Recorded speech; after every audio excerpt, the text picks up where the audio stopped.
Ketua Palang Merah Indonesia PMI sekaligus Wakil Wali Kota Palembang Fitriyanti Agustinda melantik kepengurusan Palang Merah Indonesia PMI di Kecamatan Ilir Barat 2 di Balai Pertemuan pada Rabu pagi. Pelantikan pengurus PMI tingkat kecamatan ditandai penyematan PIN, pemberian topi, serta memberikan piagam penghargaan. Usai dilantik, Fitriyanti Agustinda meminta kepada pengurus PMI di kecamatan untuk langsung bekerja membantu memenuhi kebutuhan darah. Dengan adanya PMI tingkat kecamatan, tentunya akan mempermudah masyarakat yang ingin mendonorkan darahnya. Tidak perlu ke UPTD PMI Kota, dengan datang di kecamatan masyarakat juga bisa mendonorkan darah. Mengingat kebutuhan darah di Kota Palembang per bulan 7.000 kantong darah.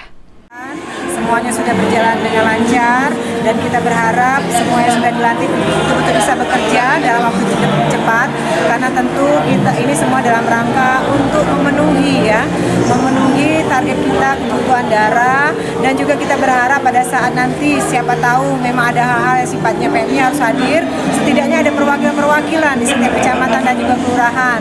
Jadi pada intinya dibentuknya kepengurusan ini untuk betul-betul membantu di tengah masyarakat dan mempermudah masyarakat jika ingin melaksanakan kegiatan donor darah. Dan sebentar lagi kan ada Abidin Riwanto, PAL TV.